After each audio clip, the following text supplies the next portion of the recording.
തിരുമല ക്ഷേത്രം എറണാകുളം. എറണാകുളം നഗരത്തിൻ്റെ വാണിജ്യ കേന്ദ്രമായ ബ്രോഡ്വേയിൽ നിന്ന് കിഴക്കോട്ട് മാറിയാണ് ഈ ക്ഷേത്രം. ഗൗഡസാരസ്വത ബ്രാഹ്മണരുടെ പ്രാചീനവും പ്രധാനവുമായ ക്ഷേത്രമാണിത്. ശ്രീ വെങ്കടാചലപതിയാണ് പ്രധാന പ്രതിഷ്ഠ.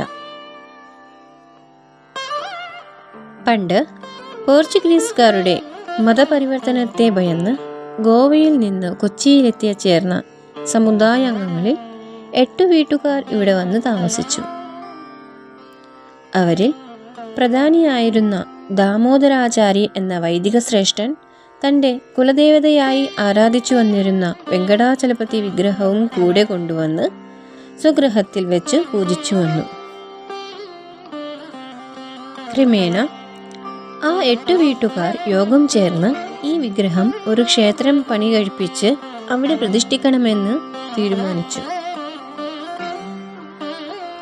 അക്കാലത്ത് എറണാകുളം ചുറ്റുമുള്ള പ്രദേശങ്ങളും 5 കൈമൾമാരുടെ വകയായിരുന്നു.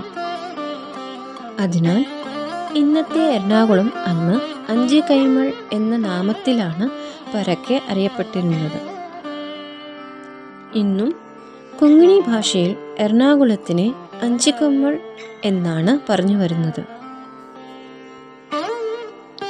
ക്ഷേത്രം പണിയുന്നതിന് വേണ്ടി ഈ 8 വീട്ടുകാരുടെ പ്രതിനിധികൾ 5 കൈമൾമാരിൽ പ്രമുഖനായിരുന്ന ചേരാനെല്ലൂർ കർത്താവിനെ സമീപിച്ചു. ചേരാനെല്ലൂർ കാർത്യായനി ക്ഷേത്രം, ചിറ്റൂർ ശ്രീകൃഷ്ണ ക്ഷേത്രം, എറണാകുളം ശിവക്ഷേത്രം എന്ന് വേണ്ട ചോറ്റാനിക്കര ഭഗവതി ക്ഷേത്രം പോലും ഈ ചേരാനെല്ലൂർ കർത്താക്കന്മാരുടെ നിയന്ത്രണത്തിലായിരുന്നു അന്ന്. ഉദാരമനസ്കൃതനായിരുന്ന ചേരാനെല്ലൂർ കർത്താവ് സന്മനസ്സോടെ 2 ഏക്കറോളം സ്ഥലം സൗജന്യമായി നൽകി. മാത്രമല്ല പിന്നീട് ക്ഷേത്രത്തിൽ ആണ്ടുതോറും ആചരിച്ചു വരുന്ന അനന്തവ്രതം സംബന്ധിച്ച് ചെലവുകൾക്കും കർത്താവ് ചില പുരയിടങ്ങൾ കൂടി ദേവസ്വത്തിന് സൗജന്യമായി നൽകി. പിന്നീട് ഹനുമാൻ, മഹാലക്ഷ്മി എന്നീ പ്രതിഷ്ഠകളും നടന്നു.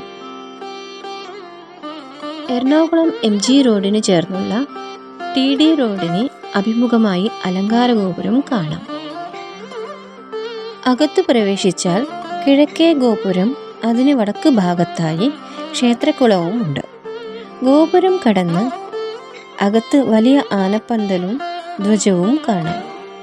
ചെമ്പ് പാകിയ ചതുരശ്രീ കോവിലിൽ സിംഹാസനത്തിൽ മുകളിലായി ചതുർബാഹുവായ വെങ്കടാചലപതിയുടെ മൂലവിഗ്രഹവും അതിന് താഴെയായി ഉത്സവ വിഗ്രഹവും താഴത്തെ പടികളിൽ ലക്ഷ്മി ദേവിയുടെ വിഗ്രഹവും പ്രതിഷ്ഠിച്ചിരിക്കുന്നു. നാലമ്പലത്തിൻ്റെ നിരുതിക്കോണിൽ ഗണപതിയും വടക്ക് പടിഞ്ഞാറേ മൂലയിൽ ഗരുഡ പ്രതിഷ്ഠയുമുണ്ട്. പുറത്ത് ബലിക്കൽപുരയുടെ ഇരുപാർശ്വങ്ങളിലായി ഹനുമാൻ, ലക്ഷ്മി ദേവി എന്നിവരുടെ ഉപക്ഷേത്രങ്ങളും കാണാം. കിഴക്കേ ഗോപുരത്തിന് പുറത്ത് നാഗങ്ങളുടെ പ്രതിഷ്ഠയുമുണ്ട്.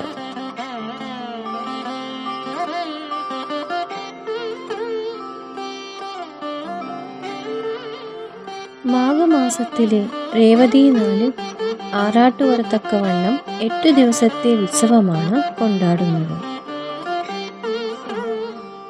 ശ്രീ സുധീന്ദ്രതീർത്ഥ സ്വാമികളുടെ ജന്മദേശമാണ് ഇവിടെ എന്നത് ശ്രദ്ധേയമാണ്.